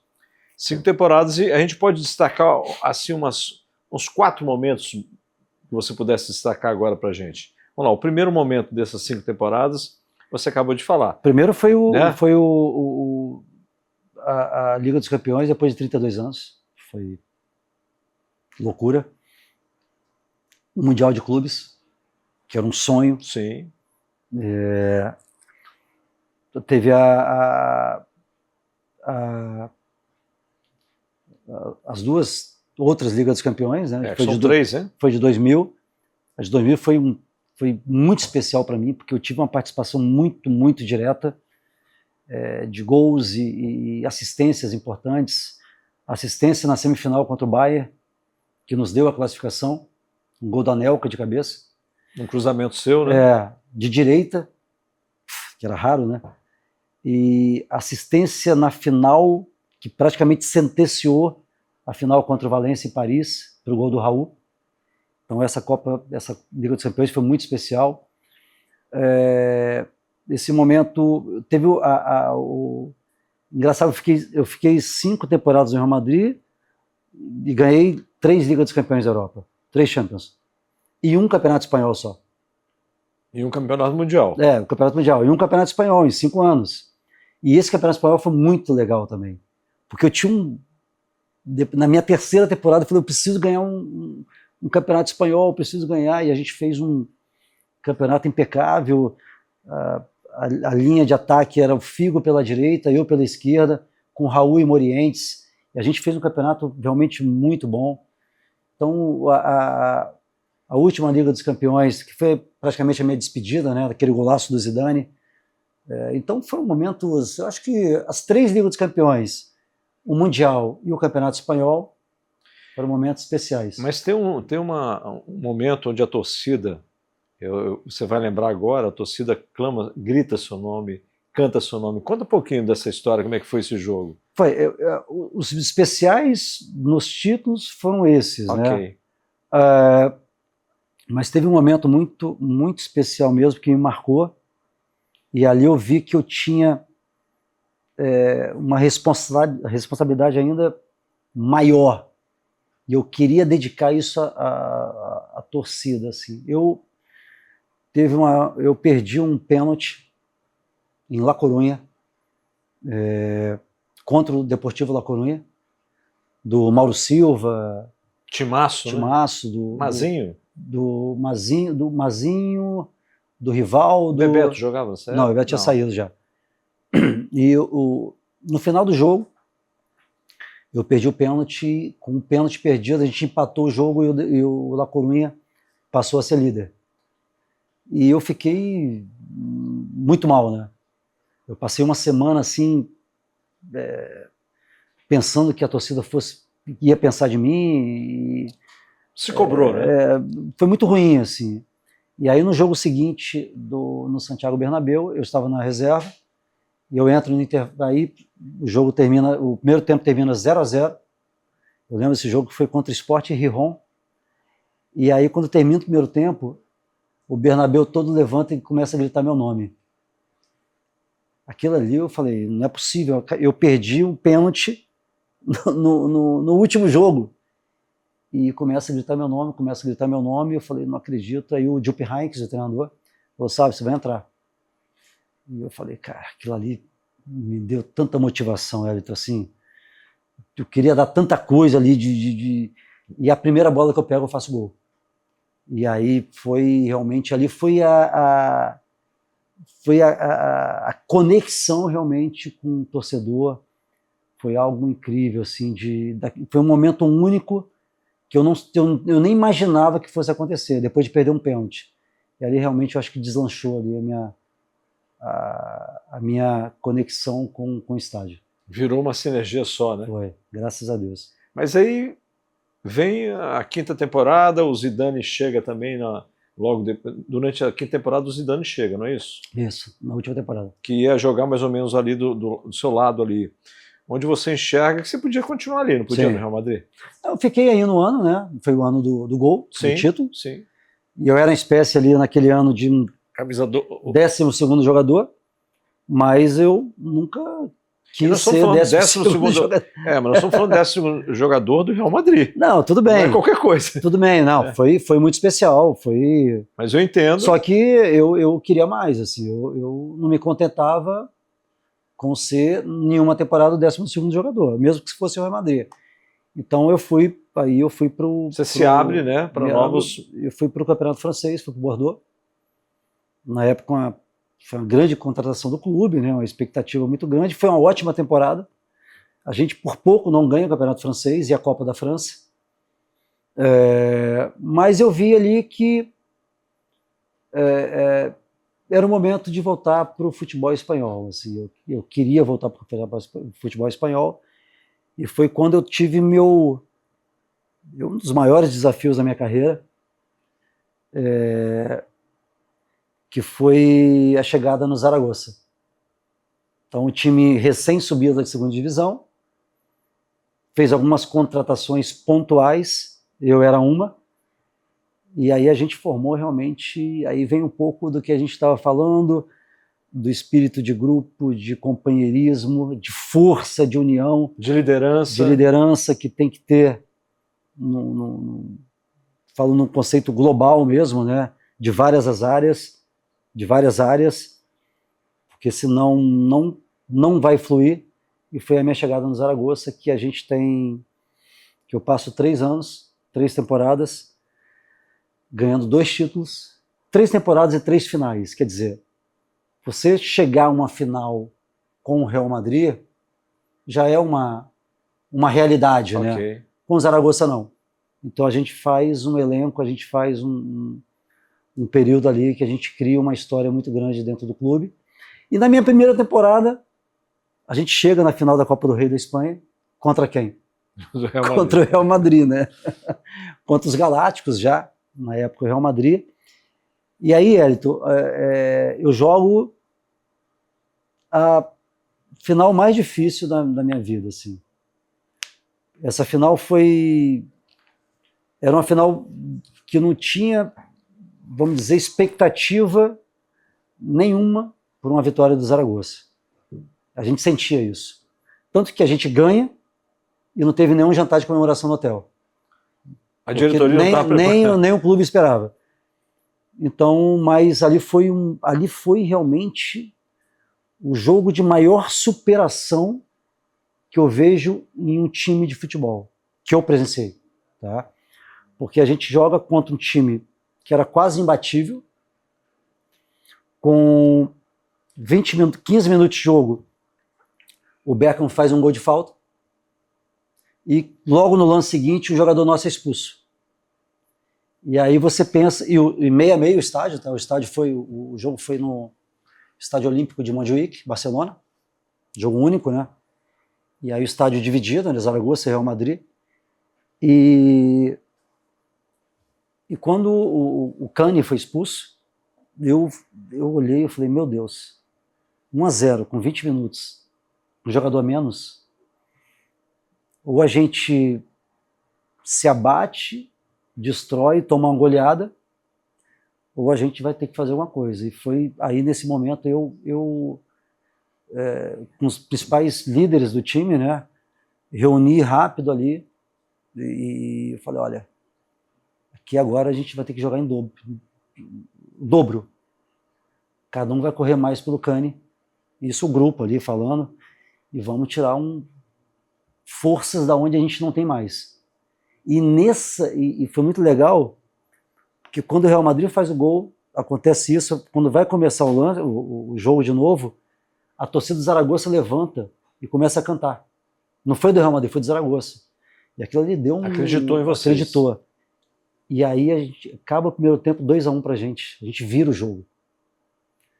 E aí no começo do segundo tempo o Roberto Carlos faz 2-2 de falta.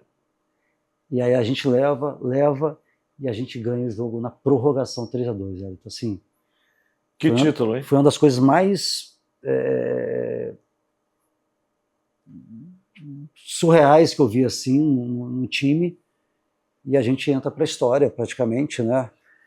Aquele jogo foi realmente um jogo fantástico. Esse jogo nós aliamos espírito de equipe, total, superação, total, liderança, ali foi tudo, motivação, foi tudo, juntou tudo, foi tudo. A conexão do torcedor que entendeu o momento difícil do time e de uma certa forma a única coisa que eles podiam fazer eles fizeram, é cantar e incentivar. E ali eu sempre falo muito nesse jogo porque realmente foi uma junção ali de muita coisa. Agora, volto a dizer, se não é pelo espírito de grupo que a gente tem naquele, a gente não ganhava não, porque era muito legal. E meses depois, 3 meses depois, 4 meses, a gente ganha uma outra final antológica também, que foi contra o Valência, que era o campeão espanhol, tinha um timaço, e que a gente ganha dentro de Valência de 3-1, a Supercopa da Espanha, que aí sim é o título inédito para o Zaragoza, né? Só ganhou esse. Então, e na temporada seguinte a gente chega a mais uma final da Copa do Rei da Espanha, então foi um momento 3 temporadas maravilhosas, né? Temporadas maravilhosas. Foi o único time que eu saio dando volta olímpica sozinho no estádio, com o estádio todo de pé, gritando meu nome. Então, assim, marcou muito. Foi muito especial. Foi muito especial porque juntou muita coisa ali, né? E ao mesmo tempo também foi um momento difícil, que foi ali que eu recebo a notícia mais triste da minha vida, né? Que foi a perda do meu pai. Então foi assim um momento que eu estava no meu grande momento e eu automaticamente baixei. A torcida entendeu, mas foi bem complicado, assim. Então, porque ali eu não tinha mais aquele meu amigo que eu ligava todo depois do jogo para conversar, para contar do jogo, para, enfim, como foi. Então foi muito difícil. Eu superei por um motivo só: minha família. Minha esposa e meus filhos. Ali você já tinha 3 filhos? Já tinha 3 filhos. Então, se não fosse por eles, eu não teria superado, assim, porque foi um momento muito difícil, assim. E eles estavam ali, comigo o tempo todo. comigo o tempo todo, e você vai, a gente está junto, e graças a Deus eu superei esse momento, assim. Então, é complicado falar porque eu falo do meu pai, eu me emociono muito, assim, né? Mas a gente tem que falar e mostrar a importância que tem Muito. e quando eu falo família, é realmente algo para mim que não tem. Eu tirava força dali para superar, principalmente esses momentos difíceis. Os momentos maravilhosos a gente comemorava. Até hoje a gente comemora. Perfeito, né? Até hoje. Perfeito. Então, qualquer conquista que a gente tenha na vida pessoal ou na vida empresarial, a gente comemora. Perfeito. Aí você passa 3 temporadas e quer mais um desafio ainda, não se contenta, né? Como é que foi esse desafio? Foi, cara. Por que essa mudança, assim? Você sai de um estádio dando volta olímpica, ovacionado, ídolo, fez coisas junto com a sua equipe que não existiam, ganharam um campeonato inédito, mas aí vem mais um desafio. Conta pra gente essa força que te move. Eu quero aceitar mais esse desafio. Eu quero ter mais essa meta. Chipre? É. É o Chipre. É verdade, é o Chipre. Foi assim, eu já estava no Brasil, e aí o João Henrique Arias me liga, sabe, tem uma proposta do Chipre para você. Aí eu olhei, pô, João, Chipre? Do clube do Anorthosis, lá, que tal, tem uma possibilidade de jogar Champions. Opa! Porra, só que a possibilidade tinha que passar 4 fases lá, malucas, e aí os caras fizeram uma proposta, eu estava em Vila Velha, e aí a proposta, eu falei, bom, a possibilidade de jogar Champions, aí eu comecei a repensar. Europa, tal, enfim, bem distante, mas Europa e tal, zona do euro, e aí eu falei com a minha esposa, todos já estavam um pouco cansados, né? Muitos anos fora do Brasil e tal, mas ela falou, o que você quer? Ela falou assim, vamos fazer o seguinte, vamos almoçar nós 5 e ali a gente vai decidir. Já não eram mais 2, né? Eram 5. Não, eram 5, meus 3 filhos, e eu lembro que aí no almoço ela começou a falar, olha, seu pai recebeu uma proposta do Chipre, não sei o que, a gente vai ter que decidir aqui. Se a gente vai ou se a gente fica. Aí foi pro Breno mais velho, pô, Breno eu tinha, o meu maior ídolo, o meu maior torcedor era meu pai. O segundo maior era meu filho Breno, que é o mais velho, e quando ele falou assim, e vocês, eu quero. Pai, eu tô contigo, vamos embora. Aí vamos pro do meio, o Hugo. O Hugo falou, pai, eu não quero mais. Eu tô cansado, eu quero ficar aqui no Brasil. Eu falei, ai meu Deus do céu. Aí a Suzana, eu já sabia que ela queria ficar um pouco no Brasil, mas ela também não. E aí foi pro mais novo, o Lucas. O Lucas, não, meu pai tem que continuar jogando futebol, que não sei o quê, vambora, não sei o quê, 2-2. Eu brinco sempre, a Suzana voltou no 2-2, mas assim, no final, se ela fosse o voto de Minerva, ela iria também, porque ela sabia que... Sim. Aí no final eu falei, olha gente, filho, eu acho que é um desafio a mais, eu tenho a missão de classificar o time para a Champions League, não sei o quê, e a gente decidiu ali no almoço que a gente ia. E aí foi decidido, eu fui para o Chipre. Chegou lá... Cheguei lá, Elton, foi uma loucura, porque a gente classifica para a Champions. Num jogo antológico contra o Panathinaikos da Grécia, contra o Olympiacos da Grécia. A gente suportou a pressão de Atenas, lá o estádio a gente classifica e parou o país. O país parou, um país de 900 mil habitantes na época. E a gente classificou o time para a Champions League, então foi uma loucura, assim. Então, ali eu já entro para a história, porque valeu a pena, era muito difícil. Ali eu jogava a minha 6ª e última Champions. Você já foi para lá com toda essa bagagem, né? Flamengo, Real Madrid, né? Outro time da Espanha, e chega lá com essa bagagem enorme, com a mente bem firme e com a meta. Eu vou conseguir, eu vim aqui para ajudar. Foi. E aí você consegue, mas você ainda fala assim, ainda agora eu posso fazer mais, não é isso? Criou isso em você? Assim, eu acho que eu levava o espírito dessa meta muito forte dentro de mim. Se aconteceu ou não... Disciplina, né? Se aconteceu ou não, porque é um processo. Você pode jogar bem ou mal, faz parte. Então, assim, quando eu fui contratado pelo Real Madrid, eu falei, cara, eu não venho para Madrid para passear. Ganhei dinheiro, não. Eu quero fazer algo. Eu quero entrar na história desse clube. E no Zaragoza foi assim, no Bordeaux foi assim. E no Chipre, para mim, não seria diferente. Poxa, os caras me contrataram. Eu classifico o time para Champions. Olha a esperança que o torcedor deposita em mim. Muito. Então, eu queria... E a gente fez um ótimo campeonato. A gente não classificou por detalhes no último jogo. Um grupo muito difícil, que era Inter de Milão, Panathinaikos e Werder Bremen.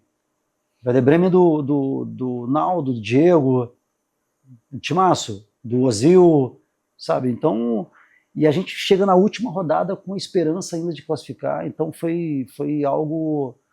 Foi uma experiência muito legal. Foi uma experiência muito legal, a torcida reconheceu. Foi um ano, uma temporada? Uma temporada. Mas aí você volta para a Espanha de novo, não volta para o Brasil. Não, aí eu já volto para o Brasil. Já volta para o Brasil, dali você já vem para o Brasil. Aí eu jogo ali, já vim com a decisão. Joguei meu último ano no Avaí, em 2010. A gente ganha o Campeonato Catarinense, mas ali eu já tinha decidido que era meu último ano para jogar. E assim, as pessoas falam, pô, mas você ainda está bem fisicamente, sabe? Eu falei, não, eu sempre colocava assim, muitas pessoas me perguntavam, sabe, dá para jogar? Você vai parar quando? Tem uma meta? Eu falei, não, quando eu não tiver mais a vontade de acordar todos os dias para treinar, esse é o momento. E foi isso que aconteceu. E aí vem essa parte, você, com toda essa bagagem de família, amigos, títulos, vira empresário. Sim. Você se preparou como para essa nova fase? O que é muito importante, né, sabe? A gente sabe que a carreira de jogador... assim, que a gente volta, Vila Velha, Espírito Santo... O mercadinho no mercado do meu pai, ali está com ele, vê-lo trabalhando, administrando. Aí quando eu tenho a minha primeira renovação com o Flamengo me dá um apartamento de luvas, o apartamento que eu tenho até hoje, e que eu começo a descobrir um pouco mais o mercado imobiliário, os investimentos imobiliários, a aprender, a me conectar, a ver esse lado empresarial, enfim, todas essas coisas. Então ali já tem um pouco dessa... Quando eu jogava. Quando eu parei, isso realmente potencializou muito mais, né? Eu comecei a fazer cursos, eu tinha tempo de muitas outras coisas. A sua meta era outra. A minha meta era outra, Então eu trago isso hoje com a mesma força e gana que eu sempre tinha quando eu jogava futebol. Então, se você me perguntar hoje, você sente falta de jogar futebol? Não, eu não sinto falta. Claro que momentos maravilhosos, momentos que eu aprendi muito, mas eu não sinto falta porque eu me dediquei muito na minha vida para chegar a esse momento e estar realizado, assim. E hoje eu trago todo esse sentimento assim, de vontade nessa minha nova etapa de vida. Empresário, novas etapas, novos planos, novos sonhos, Exato. Né? Porque a gente não para. É isso aí. Então, nós podemos tirar disso tudo um grande ensinamento, né? Você sempre falou de família. Sim. Que te acompanha desde Vila Velha, Cobilândia, né? A sua família ali presente com você, sua mãe costurando a sua camisa. Exato. E o seu pai com o time do Fluminense. Isso. Depois vem o seu pai e a sua mãe acompanhando a sua trajetória, a sua mudança de Vila Velha para o Rio de Janeiro. Você encontra a Dona Adélia com uma nova família para te apoiar naquele momento crucial da sua transição de um novo estado, de novas amizades, de tudo novo, né? Aí vem o Flamengo, onde você encontra a Suzana, para você se unir a ela e casar e começar ali a criar sua família com a família dela, que a mãe dela é uma grande presença, sempre foi na sua vida, eu sei disso. Sim. É mais uma mãe que você conquistou, para depois você e ser chamado pelo presidente. O presidente sai de Madrid para vir te contratar aqui, porque sabia que você era uma pérola, um grande jogador. E eu tenho certeza que ele acompanhou essa trajetória de alguma forma e viu como também era o sábio homem, o sábio não só jogador, né? Aquele que tem compromisso, aquele que tem espírito de equipe, que está junto ali com a sua equipe e quer fazer o melhor para onde ele está. Porque o clube é uma empresa. Exatamente. Então, onde todo mundo precisa se ajudar. E aí vem depois do Real Madrid, esse grande desafio que foi maravilhoso. Depois você volta ao Brasil e fala assim, agora eu vou viver aqui, vou cuidar das minhas coisas, vou ser empresário, mas vem uma proposta desafiadora. E você vê aquilo como uma criança, porque você fala assim, olha, pô, mais uma chance, eu vou disputar isso, eu quero ir. Então você cria dentro de você uma força incrível, mas também você leva a sua família junto. Então você está sempre levando todo o seu amparo, toda a sua força que te move. Sim. Tá? Onde você olha para o lado, você está triste, você olha para o lado, tem um sorriso, você está sorrindo também. E você volta para o Brasil, novo ainda, onde as pessoas te falam, poxa, sabe, você vai parar já? Você tem condições ainda. Por quê? Porque você sempre se cuidou, porque sempre teve disciplina na sua vida, teve uma família, teve tudo para continuar. Né? Você hoje poderia, no futebol atual, você podia ter continuado. Não? O Fábio do Cruzeiro está com 40 anos nesse nível. Por quê? Porque se cuida. E aí vem seu lado empresarial, onde você fala assim, poxa, agora eu vou cuidar de tudo aquilo que eu, minha esposa e minha família construímos. Né? E que bacana. Então, assim, nós podemos falar o que para um funcionário de uma empresa sobre isso tudo? Assim, são partes importantes e assim, eu estou falando em partes que eu trouxe ao decorrer de toda a minha vida, de toda a minha história. Quando eu falo da parte familiar, é a minha base, é a minha sustentação. Isso que me movia. Nos momentos fáceis, nos momentos maravilhosos, é muito legal, mas o problema é quando vem os momentos difíceis, são muitos. Eu tive muitos momentos. São superações. Então, assim, quando você tem essa base, essa estrutura, é super importante. A gente fala, por exemplo, a vida é feita de decisões. E muitas vezes decisões extremamente difíceis. E você tem que estar preparado para decidir. Às vezes você decide e não dá certo, faz parte da vida. A gente tem que voltar e seguir e decidir de novo. A vida é feita de escolhas também. Você escolhe quem está ao seu lado. Então, assim, a gente tem que tomar muito cuidado também em relação a isso. Eu sempre trouxe... eu sou empresário, eu tenho empresa, e eu sei o que é isso. A importância do espírito de grupo, espírito de equipe.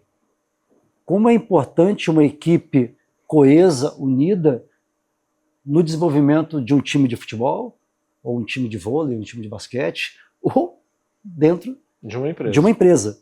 Eu sei a importância, porque eu vivi isso. Eu vivi momentos ruins, porque infelizmente não tinha isso, e vivi momentos maravilhosos que tinha isso. Com a mesma base de grandes estrelas, grandes jogadores. Então, assim, eu vivi esses dois lados e aprendi com os dois. Eu aprendi ao decorrer da minha vida o que eu não podia fazer ou evitar fazer, e eu podia o que eu poderia melhorar, o que eu podia potencializar. Então a vida me trouxe muitas experiências, e o futebol me deu tanta coisa maravilhosa, tanta experiência maravilhosa, e que eu tenho que trazer para a minha vida pessoal e minha vida profissional. Então eu não abro mão disso, porque eu sei a importância realmente que tem todas essas partes e são fundamentais para o nosso dia a dia. Então acho que essa é a principal, vamos dizer, mensagem que eu posso passar. E todo dia a gente está evoluindo, todo dia a gente está aprendendo. Pelo menos isso é o que eu busco, porque realmente parece tudo que você fez hoje já está Defasado. Já está defasado. Então a gente tem que buscar sempre melhorar, sempre atualizar e ver o que é melhor realmente para a vida, né, em geral. Nós podemos falar também que você teve grandes líderes que passaram pela sua vida. Muito. E você também aprendeu a ser líder. Sim. A importância de um líder. Fala um pouquinho para a gente. Eu acho que a importância é fundamental. Eu tive líderes... e é engraçado, né? Porque eu acho que eu aprendo uma liderança, porque a gente tem que diferenciar um pouco o que é ser um líder, né? A gente tem líder, Fernando Hierro, no Real Madrid, capitão, e falava mesmo, e gritava, e chamava, não sei o quê. Outros que eu tive também durante a minha carreira. E tem um líder, eu me considero um líder mais... não vou dizer calado, mas um líder mais silencioso, até pelo meu estilo de vida. Sua personalidade. Minha personalidade. Então eu era um líder dentro de campo principalmente, e quando apertava, e quando estava difícil, e quando a situação era muito ruim, eles olhavam para mim, e eu chamava essa responsabilidade, eu falava, cara, eu estou aqui, vamos lá. Então em momentos especiais principalmente, eles sabiam que podiam contar comigo. E eu podia contar com eles também. Então eu transmitia, do meu ponto de vista, uma liderança muito mais silenciosa, mas com muito potencial, com muito poder. Então eu aprendi, durante a minha vida, que existem líderes de uma forma mais ampla, de uma forma mais diferente mesmo, né? E isso eu trago para a minha vida até hoje. E nós podemos também falar da perseverança, né? Quantos momentos você teve que ser perseverante, você teve que ser ali resiliente para não voltar, para não largar, para não desistir. A importância disso para uma equipe, conta para mim. Muito, porque vai ter momento, e muitos momentos, que você, de repente, vai querer desistir. Você vai chorar. Mas aí que está essa força interior que a gente tem que ter, e o ser humano tem essa força interior. No momento de dificuldades, ele vai crescer, ele vai falar, não, eu não vou. Claro que pessoas importantes me ajudaram muito, mas eu tive momentos difíceis e assim, até pensar em desistir realmente, de me trancar ali no quarto e chorar e, poxa, não dá mais, a saudade da minha mãe, muita saudade, não dá, eu tô... Mas ao mesmo tempo, enxugar o choro e falar, não, mas cara, você está aqui por um objetivo. É o taquicardia que quase tira você está aqui por um objetivo. É pedir a Deus muita força, eu pedia para me iluminar de uma certa forma, mas não deixar cair, assim. Então, é que a vida tem muitos obstáculos, né, Elito? Então, se a gente for desistir em qualquer obstáculo que vier, fica bem complicado, assim. Então, às vezes eu tirava força realmente da onde não tinha, na verdade da onde eu imaginava que não tinha, mas eu tinha. E isso me fazia mais forte, assim. Levando isso para uma empresa, nós podemos imaginar a colaboração, onde você fala de todos esses líderes que colaboraram, todas essas pessoas, a lavadeira, a cozinheira, o treinador, o auxiliar. Você pode trazer isso para a empresa? Porque todos são colaboradores. Isso é super importante, porque as pessoas têm que ver o entorno e de ver realmente as pessoas que têm, e essas pessoas que você de repente acha que são pequenas, não vou nem falar pequenas, mas que não são importantes, elas estão fazendo a diferença para você ser melhor a cada dia. E eu via isso dentro do Flamengo. Eu via isso na concentração do clube, quando a tia falava, tia, separou um bife para você, tá? Pô, tia, muito obrigado, porque eu tinha acabado de treinar, eu sabia que aquele bife ia me sustentar para amanhã eu ter um novo dia de treinamento. Eu sabia que a lavadeira, a tia Sulunga, estava ali lavando a roupa direitinho para eu usar no dia seguinte. Eu sabia que o mestre Dida estava me ajudando e sem nada em troca. Ele só queria me ajudar. E eu precisava ver, eu precisava ouvir o seu Neca e tantas outras pessoas que me ajudaram dentro do clube, me ajudaram na vida, nos pequenos detalhes que fazem muita diferença. Eu sabia, por exemplo, eu tive um cara no profissional que você conhece bem, Denis, grande Denis, massagista, que o Denis cuidava de mim. O Denis teve uma vez que eu entre no Maracanã, um jogo no Maracanã, eu tinha muitos problemas no tornozelo por pancadas, né? E o Denis, ele fazia a bandagem lá com atadura na época para eu ter ficar um pouco mais fortalecido para eu jogar. Só que eu tinha um problema. Não podia estar um pouco mais apertado, nem um pouco mais frouxo, porque podia prender minha circulação, e o Denis sabia o ponto. Só que teve um dia que ele colocou e trocou a minha proteção 5 vezes, porque ele caminha. Aí eu ia lá, saía da maca, caminhava um pouquinho, Denis, tá me apertando um pouquinho, mas só cortar. Não. Cortava tudo, vamos fazer outra. Aí, como tá? Pô, Denis, tá um pouquinho frouxo. Vamos fazer outra. Eu quero a perfeição com você, ele falava. Eu quero que você entre e só jogue futebol. Entendeu? Olha a atenção, olha o cuidado que esse cara tinha comigo. Maravilhoso. E eu só agradecia.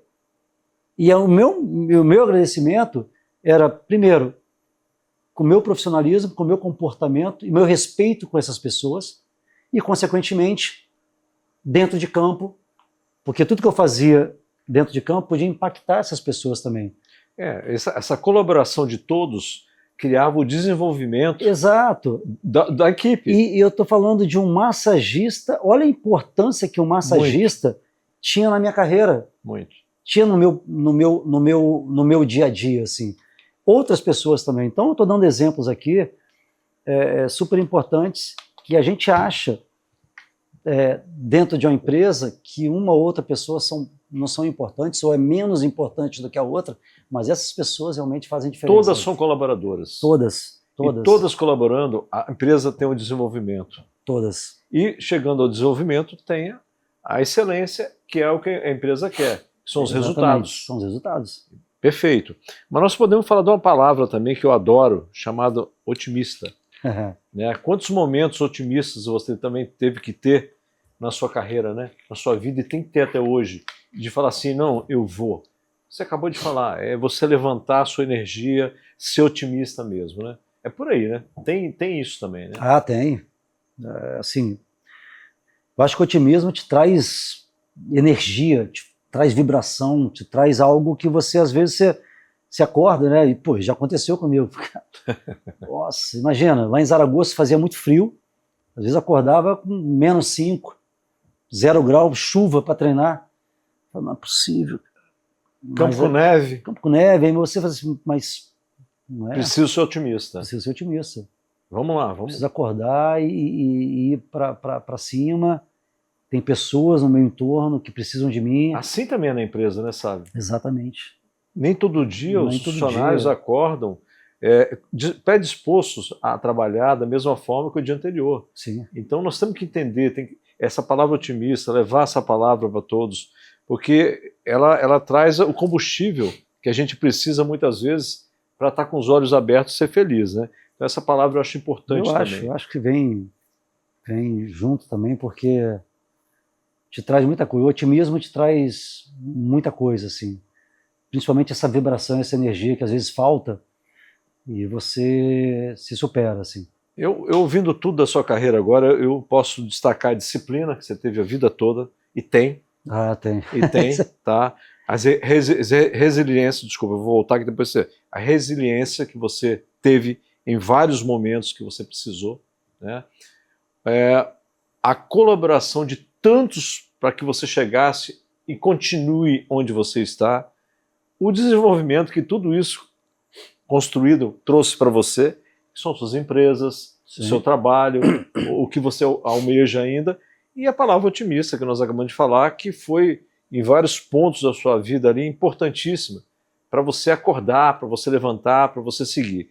E também a palavra-chave, família, que lá do início até hoje, e eu tenho certeza que sempre vai ser a sua grande base, seu alicerce maior, onde você navega, você vai para o colo quando precisa, você levanta todo mundo quando precisa, você dá a mão quando te pedem, eles te dão a mão quando você precisa, enfim.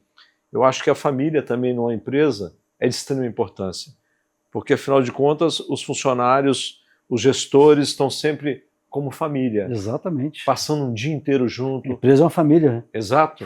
Então, assim, por que não entendermos dessa forma também, né? Eu acho que a gente resume bem isso tudo. O que você acha? Eu acho que é super bem resumido. Eu acho que essa é a minha definição. Não só o que eu penso, mas o que eu sempre trouxe e trago para a minha história, para a minha vida. Eu acho que se não fosse isso, eu não teria chegado de maneira nenhuma, nada. E então é o que eu trago até hoje. E diante disso também é a paixão. A gente tem que estar apaixonado para fazer o melhor, para melhorar, para aprender. Então são tantas coisas que eu trago e fizeram com que a minha carreira, graças a Deus, tivesse êxito, tivesse sucesso. Mas essas são partes e são bases fundamentais. E tem uma frase, Elton, que eu vi, que é muito interessante também, que é 1% de inspiração e 99% de transpiração. É por aí. Então, é isso. Deixa eu te fazer uma pergunta. Se você chegasse hoje para uma empresa e o gestor reunisse todos os funcionários para que você passasse para eles uma mensagem, qual seria? Olha, a palavra que eu gosto muito, eu sempre trouxe para minha vida, é união. É o espírito de equipe. É o espírito de equipe. Mas tem que ter a disciplina. Aí vem muita coisa, né? A gente está falando de união, esse espírito de equipe, a disciplina, a resiliência. Então, eu acho que todos esses fatores juntos realmente vai fazer uma empresa, o otimismo, grande, crescer cada vez mais, assim. É o que eu trago, eu falo sempre, né? É o que eu penso e o que eu vivi. Então, para mim é super importante isso, né? Porque eu sempre falei muito nisso, mas eu vivi todas as etapas. Eu vivi essa coisa intensamente na prática, né? Então, é isso. Então, acho que são essas partes que são fundamentais realmente para a construção de uma equipe e de uma empresa forte e consolidada. Podemos falar então que o sucesso de uma empresa seria uma colaboração de todos, sim, a disciplina diante de tudo que eles fazem, né? O foco, sim, a meta, a determinação, união, a paixão de estar ali. Eu acho que é isso que faz esse bolo, né? Essa receita para que as empresas deem certo, né? Eu acho que é uma mescla de muita coisa. Que eu falo, às vezes é difícil. Às vezes a gente está num dia ruim. E a gente tem que superar esse dia ruim. Nós somos seres humanos. Exatamente. Então, temos emoções. Eu tive vários dias ruins e momentos ruins na minha vida. E a gente está aqui para se superar, para melhorar. Eu acho que o ser humano está aqui realmente na Terra para melhorar, para evoluir. E a gente tem que evoluir na vida pessoal e na vida profissional também. Eu acho que esse é o pensamento. Perfeito. Estou aqui com Sávio Bortolini. Hoje falamos dessa linda história da sua carreira, da sua vida pessoal, mas também de estar dentro de uma empresa, de ser um líder, um gestor. E queremos levar para vocês, né, Sávio, essa mensagem de otimismo, disciplina, perseverança, para que tudo possa fluir de uma maneira, como o Sávio bem falou aqui durante o nosso talk show corporativo, tudo é possível, com luta, com foco, com com garra, com determinação, mas é possível. Não é isso? É isso aí, Elton. Já você definiu bem aí, definiu tudo, muito legal. O que eu vivi na prática e o que eu vivo hoje na minha vida pessoal, também na minha vida profissional, é super importante isso e muito bom passar isso para todos vocês.